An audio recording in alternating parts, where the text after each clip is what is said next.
¿Existe Dios? Una pregunta sencilla para quienes lo han vivido, compleja para los demás. Es la pregunta que convoca esta sala. Como seres humanos, a menudo confiamos en lo que somos capaces de saber, por lo general mediante nuestros sentidos físicos. Podemos ver, oír y tocar a alguien para saber que es real. Sin embargo, esa no es la única prueba que nos convence. Si existe Dios, ¿por qué existen las injusticias? Si nos acompaña en cada paso que damos, ¿por qué no lo sentimos? ¿Por qué no lo vemos? Y si existe Dios, ¿existe el cielo? Si hay alguien que se opone ante la imposibilidad de que haya un Dios, podría destacar o cuestionar cualquier evidencia. A lo largo del tiempo han existido distintas teorías que afirman que la creación del universo se ha dado a causa de distintos factores que, a su vez y sin sentido, han sido refutadas porque ni científicamente se ha podido demostrar cómo se creó el universo en tan pocos segundos. No hay pruebas arqueológicas directas de Jesús. Las pruebas no textuales comienzan alrededor del año 200, dice Gaitherkull, en donde muchos estudios a su vez afirman que para un análisis de ADN no existen restos óseos que puedan asignarse directamente a Jesús, lo que sería incompatible con la creencia cristiana en su resurrección, entendiéndose con esto que, aunque se confirma su existencia y no su resurrección, lo que nos lleva a suponer que su Padre, es decir, Dios, nunca existió. Sin embargo, existen pruebas que logran demostrar la existencia de Jesús en la tierra. Los testigos modernos continúan dando testimonio de la existencia de Dios. Algunos son líderes espirituales, llamados profetas y apóstoles, que son elegidos por Dios al igual que los 12 apóstoles de Jesús, y todas ellas fundamentadas en la Biblia, la prueba más grande de su existencia. Pero, si Dios existe, entonces ¿por qué existen las injusticias? ¿Por qué existe el mal? El mal en sí mismo no existe. Se trata únicamente de la ausencia del bien. Al igual que la oscuridad es la ausencia de la luz.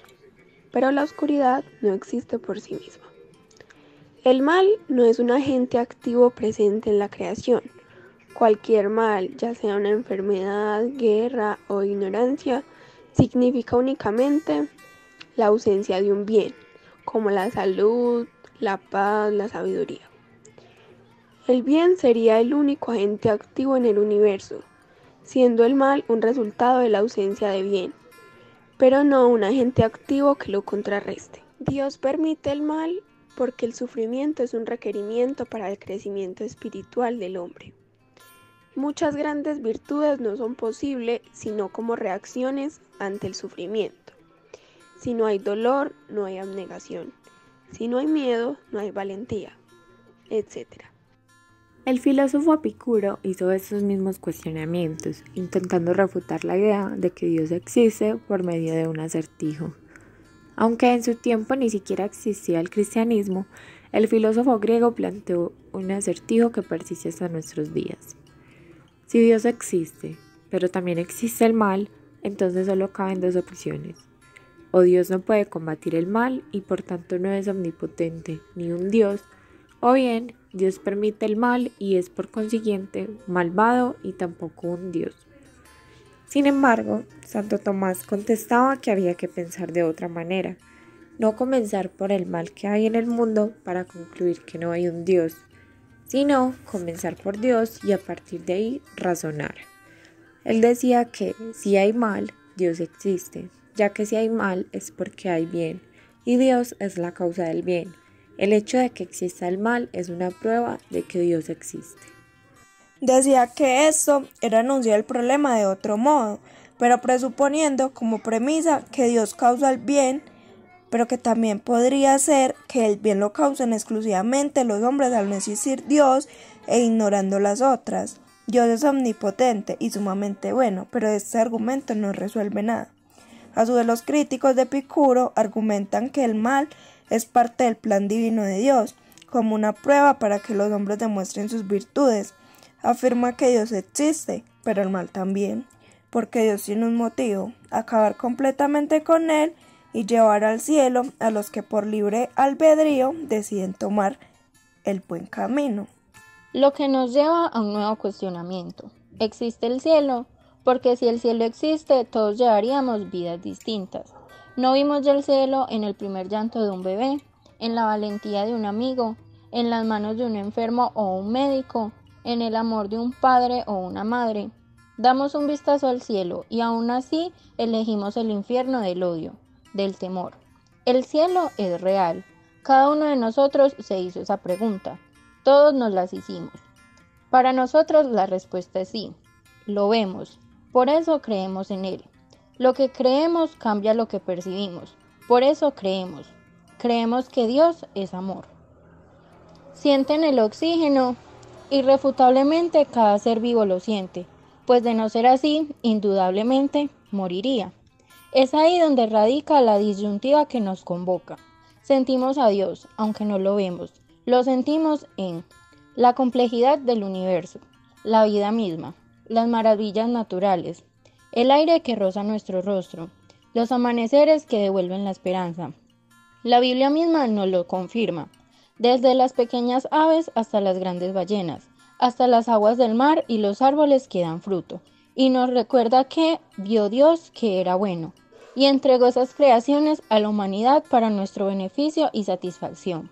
Así pues, cuando nos asombramos con un atardecer, cuando nuestras pupilas se dilatan viendo a las personas que amamos, cuando apreciamos el misterio del nacimiento, de la vida, cuando tenemos la oportunidad de valorar estos pequeños grandes placeres de la vida, entendemos que son planes que desafían la mera casualidad y que en ellos estamos siendo beneficiarios de su generosidad y estamos siendo fieles creyentes de que hay algo más allá. Entonces, imaginemos que tenemos en las manos una pintura. Cuando ustedes ven una pintura, ¿qué prueba necesitan para establecer el hecho de que el pintor existe? Nada. Aparte de la pintura misma. La pintura es prueba absoluta de que hubo un pintor. Ustedes no necesitan ver al pintor para creer que existe. La pintura es toda la evidencia que necesitan. No estaría allí si el pintor no existiera, y lo mismo ocurre con el universo. La existencia del universo demuestra absolutamente que hay un creador, Dios. El argumento ontológico es un argumento filosófico deductivo a favor de la existencia de Dios. Se llama ontológico porque su prueba se basa en la definición o concepto de lo que es, de Dios. Anselmo fue un monje y filósofo benedictino, quien definió a Dios como aquel del que nada más grande que él puede ser pensado, y argumentó que si Dios es concebido como un ser supremo y es posible que las cosas que existen en la mente también existan en la realidad, entonces podemos inferir que al no haber nada mayor que Dios, no puede existir solamente en la mente del hombre, sino que debe ser real. En otras palabras, como un Dios que solo existe en la mente no es un Dios. La única alternativa es que sea real. En su lugar, Immanuel Kant criticó el argumento ontológico de Anselmo, basándose en lo que él veía como la falsa premisa de que la existencia es un predicado. Argumentó que existir no añade nada, incluyendo la perfección, a la esencia de un ser, y así un ser supremamente perfecto puede ser concebido para no existir. Entonces, veamos el siguiente ejemplo. Imaginen que mientras se toman tranquilamente un té, un amigo llega y les dice: en el espacio hay una tetera que gira alrededor del Sol. ¿Qué hacen? Lo más seguro es que su reacción inmediata sea pedirle que se las muestre.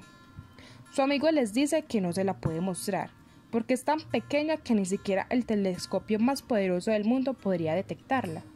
Lo que dice su amigo les parece una locura, pero acéptenlo. No tienen manera de demostrarles que no hay una tetera flotando en el espacio.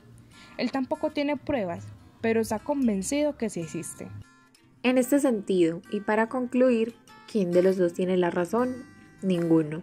Las afirmaciones que no pueden ser probadas, las aseveraciones inmunes a la refutación, son verídicamente inútiles, sin importar el valor que puedan tener para inspirarnos, tal como lo dijo el cosmólogo Carl Sagan. Entendiéndose con esto, que las aseveraciones o afirmaciones imposibles de negar o probar son inútiles y carentes de importancia. Y en ese sentido, respondiendo a la pregunta inicial, Dios es la realidad de quien lo ha vivido y a su vez la verdad que pocos han experimentado.